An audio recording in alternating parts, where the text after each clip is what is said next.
and gentlemen, good morning. Street talking other stuff. Mike, Maddog Magnotti. And I hate to say it on this last Monday in August. Oh, gosh, why don't December, January, and February go as fast as June, July, and August? I don't know. But, hey, it's still, the weather's great. Nice to be here. Nice to be here on a Monday morning. Good to have you. And I got an interesting show to you today. We'll talk about that in a minute. But just a couple of things. You probably heard that story. I was on vacation last week, and I did a little fishing, and I was thinking about that story. If you give a man a fish, he'll eat for a day. If you teach a man how to fish, he'll just have an excuse to drink beer and tell lies all day long. But okay, if you give a man a gun, he'll rob a bank. But if you give a man a bank, he'll rob everybody. And this happened actually in Washington, D.C. some years ago. A robber walked up to a guy in a suit and stuck a gun in his ribs and said, "Hey, man, give me your money." And the gentleman being robbed turned around and says, "Oh, excuse me, you don't understand. I'm a United States Senator." And the robber said, "Okay, then, give me my money." And you can tell a lot about a woman's mood if you watch her hands. For example, if she's holding a gun, she's probably angry. Well, we got a little bit of theme of the jokes today because I'm going to be talking about some things involving firearms today. A little bit of change in plans on things. You can see I'm solo, but we'll talk about that in a minute. But first, we got to take a break. I do have a very interesting show today, so stick around. Mike, Maddog Magnotti. We'll see you in a minute. So.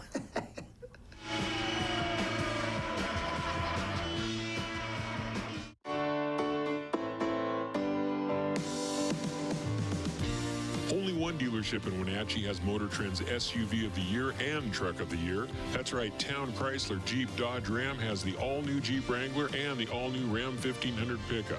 Or get the best of both worlds in the new Jeep Gladiator.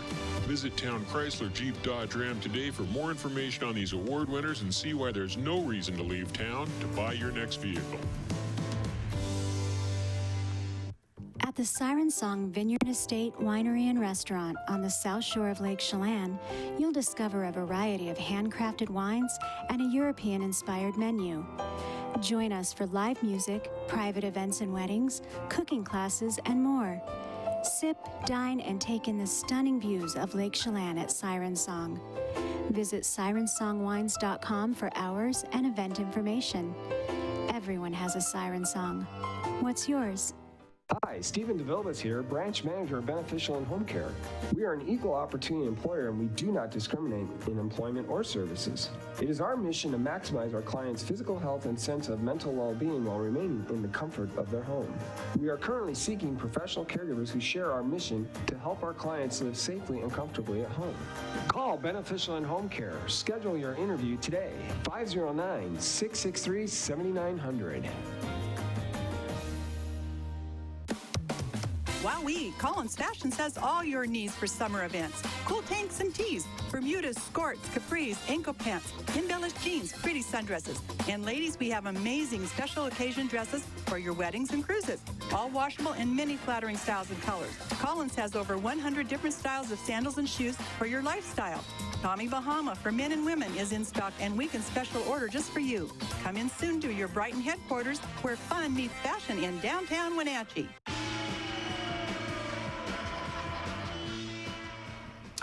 We're back. Street talking other stuff. Mike, Maddog Magnotti. Okay, now what we're going to talk about today, we're going to use this incident that happened on August 8th as a jump-off point. Okay, now, as most of you know, if you read the Wenatchee World or stay in tune with local news, on August 8th, a gentleman attempted to rob and actually assaulted the clerk at the convenience store, the 76 station, at the corner of Ferry Street and South Mission. And a gentleman heroically intervened to hold the suspect in custody until the police arrived. And we want to show the video of that. Now, most of you heard this, and we're going to go ahead and show the video of that incident that was released to the press. This is the inside of the store, and here the gentleman he wants to buy alcohol, but he has no money, okay? And the clerk, of course, is refusing to sell it to him. And look at the level of violence that he extends to. The paper kept saying that the woman was not seriously hurt. Maybe she wasn't, but this is extreme. Terrible stuff what's going on here, all right? So he's assaulting the clerk, because she won't give him alcohol, because of course, as I said, he wanted to buy it but didn't have any money. Just how unreasonable can some people be? But the assault continues and she attempts to escape. All right, he follows her out. Now, you see that black pickup truck that was driven by a gentleman by the name of Jesse Altizer, and you'll see Jesse appear in a minute here. He sees what's going on. The man comes over to Altizer's truck, and Altizer draws his weapon from his, you can't see it too much in the video, from his glove box, the paper said. The guy refused to comply with orders to get down, so Altizer threw him down. He and other bystanders held the suspect until the police arrived. You can see the Wenatchee cops show up there. So, and then another one will come on from the right side of the screen in a minute. But okay, so this event occurred on August 8th, and I give my appreciation, thanks, and admiration to Mr. Altizer for getting involved. Okay. And I'm proud of the fact that we live in a community where people would be willing to do this, and I wish more people would. However, okay, and a lot of what I'm going to say here is going to sound, and go ahead and interpret it any way you want, that I'm being critical of Mr. Altizer, but that's not the case. I'm not at all. But what I want to talk about today is that if you carry a firearm, you have certain responsibilities and potential consequences that a lot of people who haven't been properly trained, who haven't thought about it, aren't really concerned about, or not concerned about, aren't really aware of and need to be concerned about it, okay? Because one thing we have to understand about firearms is this, is that we are in a society, and because of what's going on in our culture right now, the use of firearms by any person is going to be highly scrutinized, highly criticized, and possibly put a person into potential civil, if not criminal danger, if they're not prepared to consider what these consequences are and properly deal with them. Okay, now, one of the first things I want to mention is this, is that the suspect was identified in the Wenatchee world as Jaime Garcia Aparico. Now, he appears to be from a minority population. I don't know that for sure, but let's just assume that he was. And Mr. Altizer, I'm also assuming, is Caucasian. One of the first things a person has to consider, particularly in our political culture right now, is what kind of turmoil, what kind of upheaval of public opinion is going to be if a person of the Caucasian race displays a firearm against somebody of a racial minority.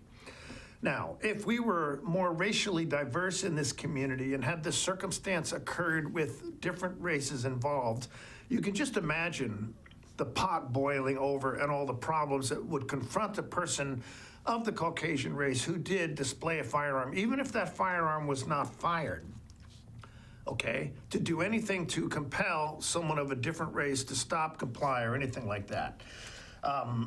Now, from Mr. Altizer's point of view, in this particular incident, from what the paper said, it seemed to be that since the suspect came around to his passenger window where his children were seated, Mr. Altizer, having seen the violence that this person was willing to display, was concerned for the safety of his children, which is why he brought his handgun out when he ran around to confront the suspect. Now, I don't have any problem with that, okay?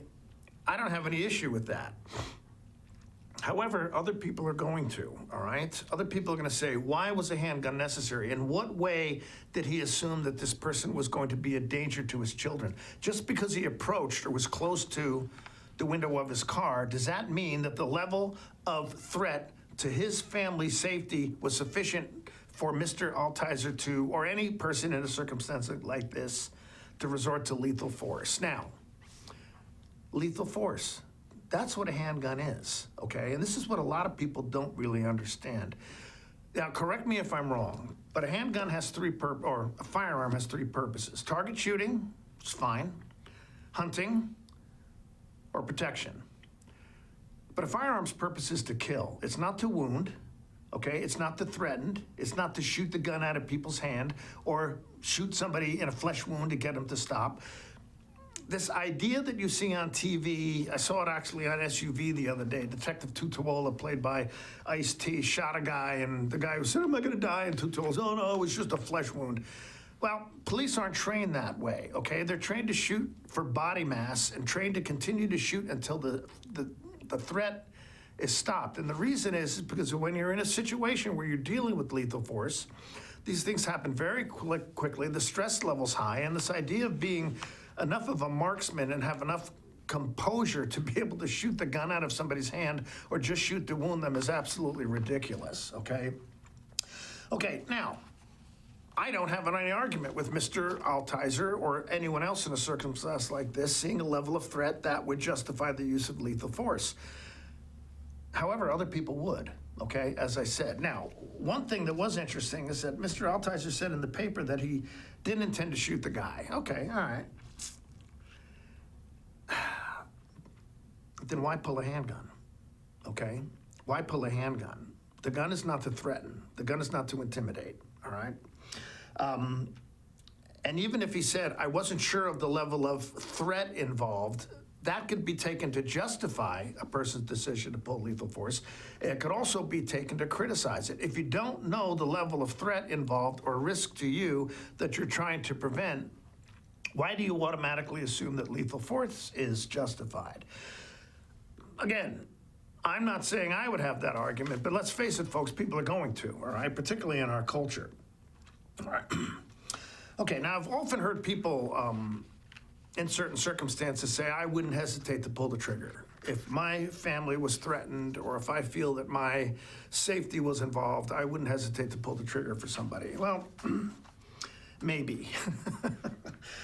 But in all honesty, I really wonder when I hear somebody say that if they've ever really considered the consequences to using a handgun and taking somebody's life, to what happens to a person psychologically, mentally, emotionally. Police officers, for the most part, are good guys, okay? They want to help people, that's why they're in the job, all right? Criminals, on the other hand, have less regard for human life and are more concerned about themselves than they are about other people, all right? But there have been case studies where when police officers have used lethal force and taken a human life, they suffer tremendously psychologically, emotionally, and just, well, physically to some degree. I mean, alcoholism becomes a problem. Sexual dysfunction becomes a problem. Many officers, after they use a handgun and take a life, will quit the job because they don't want to deal with it any longer. The immense emotional impact of taking a human life is something that many people who carry firearms have not considered. And again, most of these instances, it's not a matter of in war where people are hundreds of yards apart or you're dropping bombs from thousands of feet. These type of situations, 5 to 7 feet, I think is what's typical in a police encounter. And you could see how close Mr. Altizer was in this particular circumstance. These things happen close up. All right, now I'm going to share a story with you that I've told a couple of times. It happened many times ago when I was a police officer. Matter of fact, we're coming up to a break, so I'm going to hold on that for a minute. I'm going to tell the story because it's going to take a little bit of time. But my point of this, again, is not criticism of anybody, but if you are someone who is carrying a firearm, if you have a concealed weapons permit or if you do open carry, whatever, you've got to consider the possible ramifications in both criminal or civil court if you even just display that firearm, even if you don't end up actually firing it. As I said, it's not something a lot of people think about when they possess or own or buy a firearm for personal use or personal protection, and all that's okay. I have no problem with the Second Amendment. I have no problem with people owning weapons. But as I'm going to say later, I give a caveat to anyone who comes up to me and says, what do you think about buying a firearm for personal protection? Okay, so I'm going to tell you a story about myself personally in a minute, but we want to take a break here. But this is Mike Maddog Magnotti. What we're talking today about the potential consequences of carrying a concealed weapon, carrying a handgun, and displaying that handgun, even if that handgun actually isn't fired. So, street talk and other stuff. We'll be back in a minute. Stick around. We'll be right back. So.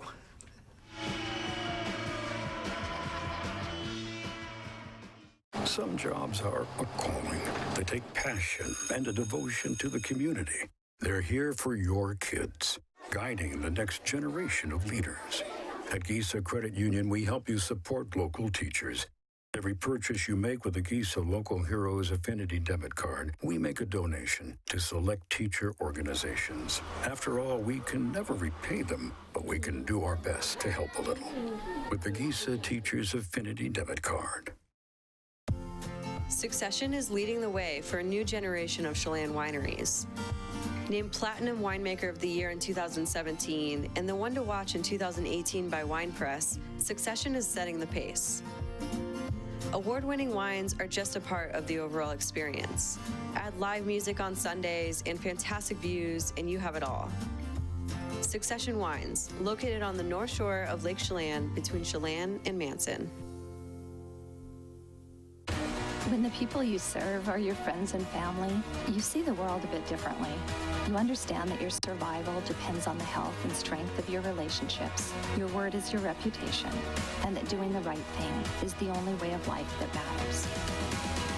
At Confluence Health, we remain humble. Trust is a gift that is earned, a privilege, an honor.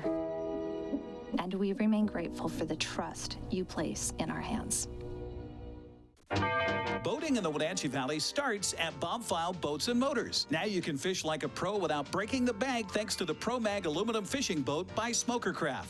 It features a great layout with a spacious bow casting platform, huge live wells, and in-floor storage to safely stow your gear. See the Smokercraft line of boats at Bob File Boats and Motors on Sunset Highway in East Wenatchee or online at bobfile.com. Bob File Boats and Motors. We're dealing. Bob File's gonna make you smile. Hey everyone, did you know that the NCW Life channel is North Central Washington's go-to source for news? No matter how you prefer to view your news, NCW Life has you covered. Watch the evening news weeknights on TV, stream it, read it at ncwlife.com, or catch the latest news by following us on Facebook. Stay informed with local news, sports, weather, and shows featuring local people and events. NCW Life, a reflection and a spotlight of the communities we call home.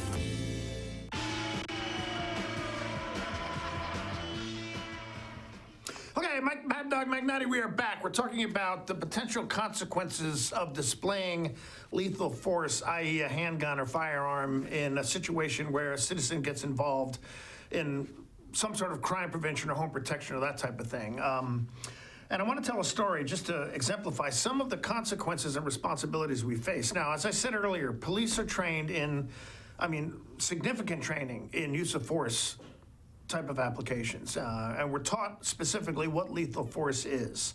If you're using a baton or any type of striking implement, hitting someone in the head, that's called a tertiary target, if I remember correctly. It's been a long time. That's considered lethal force. The carotid submission hold, which is not a choke hold because you're not cutting off your airway, but what you're doing is cutting off the blood flow in this two front carotid arteries to causes someone to become unconscious. Because of accidents that have occurred with this, that's considered lethal force. I believe the use of a vehicle, a police car, to apprehend a suspect is lethal force. Now, the pit maneuver where you hit the rear end of another car to cause it to spin out of control, now I don't know if that's considered lethal force or not, but usually, generally, using a patrol car to intervene with somebody or stop them is considered lethal force, and certainly a handgun is as well.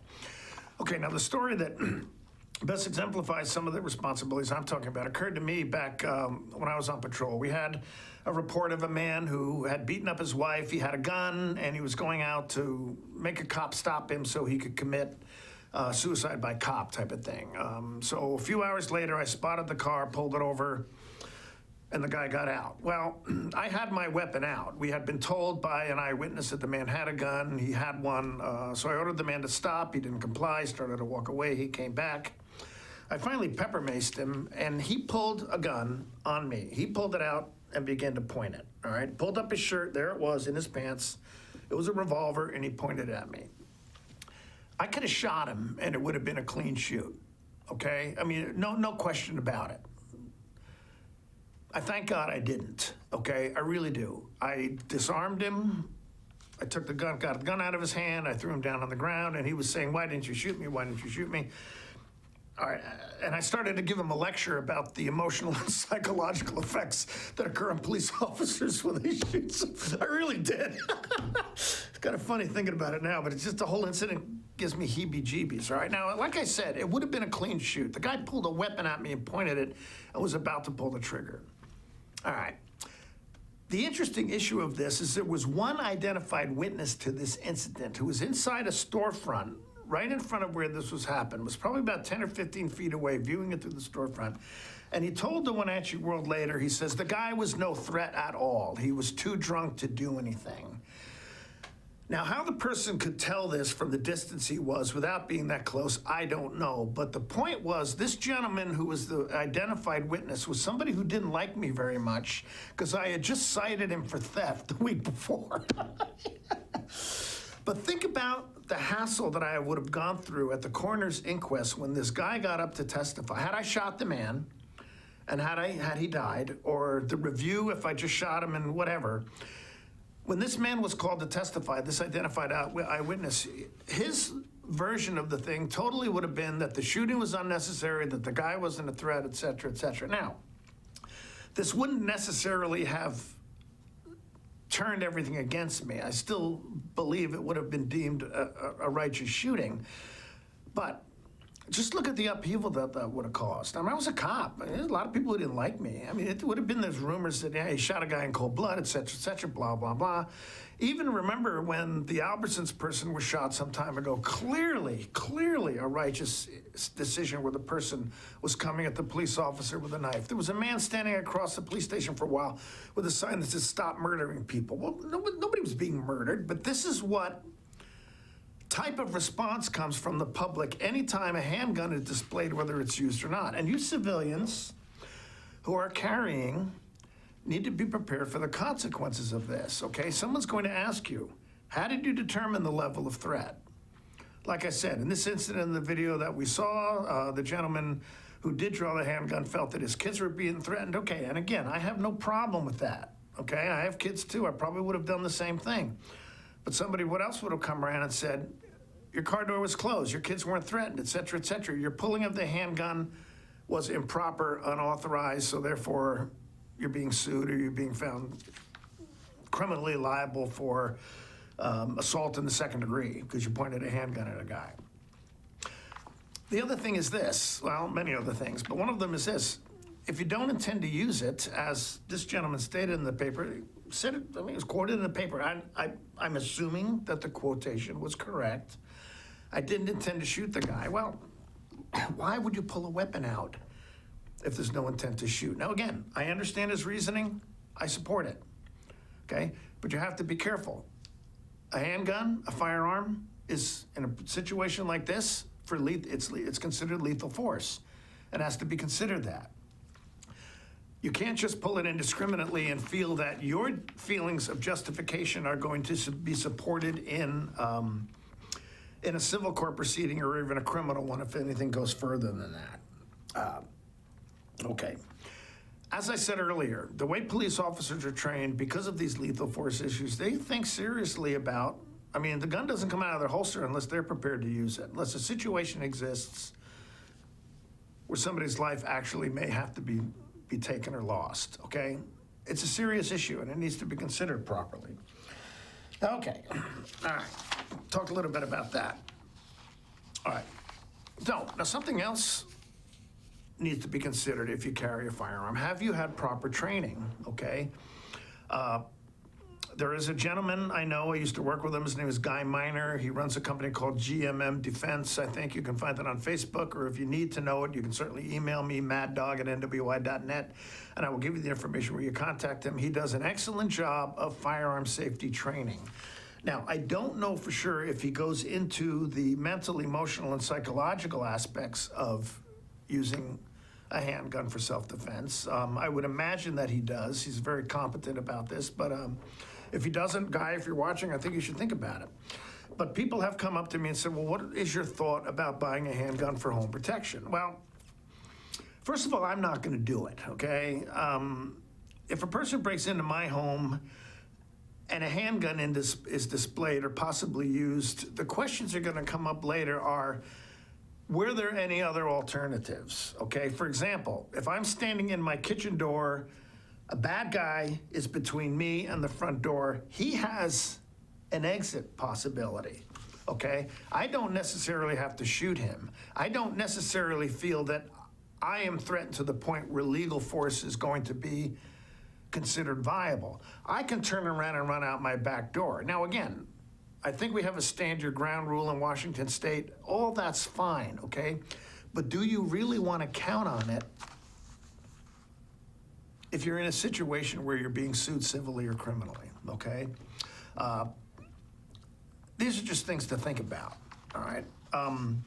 When someone asks me about buying a handgun for home protection, I usually tell them to just get a dog instead. And not a big, mean German Shepherd or Rottweiler, something like that. Get one of these little yappy dogs that, just irritates everybody. The reason being is because somebody's not going to break into your house if you got a yappy dog barking, that type of thing. And you're not then in a position where you have to consider whether or not you want to use lethal force to eliminate what threat you perceive, which I also want to point out may not be similarly perceived by other people who take exception to your action, all right? But if people do insist on buying a handgun, I say do not do it until you have been properly trained. Now, I don't care what the law says, all right? Now, gun owners are saying, well, all these restrictions being put on us, but doggone it, if you're gonna buy a handgun, okay, with the idea of potentially using it to protect yourself, you better doggone good and well know the safety issues involved in that. Now, many of the criticisms that have been leveled against gun users have been very justified because people have not been careful, have not been responsible with them, okay? One of the reasons why we have these potential restrictive laws facing people who are gun owners is because we have not been uniformly as responsible as we should be. Now, that is the truth, okay? If you're gonna own a handgun, you need to know how to use it. You know how to need to be safe with it. You need to know how to properly store it so it's not a threat to anyone else. That's just common sense, all right? And again, if you need information on handgun safety training, you can look up GMM Defense on Facebook, or I'm sure he's got a website, or contact me, Maddog at NWI.net. I'll get you that information. All right, now again, I want to reiterate. None of what I said today is criticism of what happened back on August 8th. It's not. I think that the gentleman who intervened, Mr. Jesse Altizer, was heroic. I appreciate the fact that he was willing to put himself at risk to be able to defend someone else who was clearly in danger. And I would like to see more of that attitude here. But we need to consider, if we're going to get involved, and the police said, I think it was Captain Reinfeldt said in the paper, if citizens get involved, they need to be very careful about their potential involvement in situations like this. And this is what Captain Reinfeldt was talking about. There's lots of situations that you as the public don't quite understand could happen with the display or use of a firearm that need to be considered if you're going to carry. But hey, Maddog Magnotti, Street Talk and other stuff. We're going to take a quick break. I'll be back to say goodbye. So stick around. I'll be right back.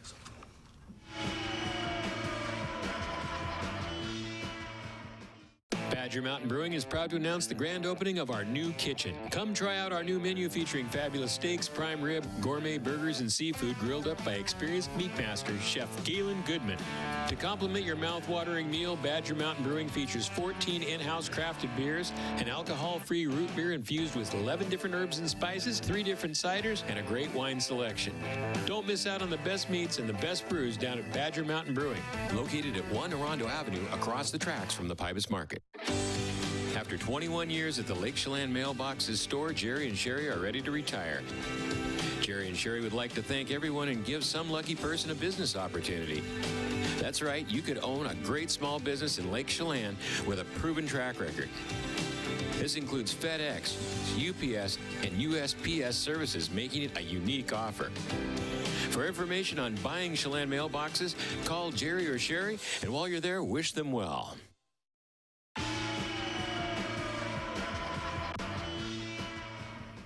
Okay, thanks for tuning in today. I appreciate you watching. If you have any comments, email me, Maddog at NWI.net. But one last thing I want to say. One thing you need to be concerned about if you're carrying a weapon, you're going to be looking for a reason to use it. And that can be a concern. All right, so Street Talk and other stuff. Mike, Maddog Magnotti, I appreciate you being here. I will see you next week. Have a great day. Bye-bye.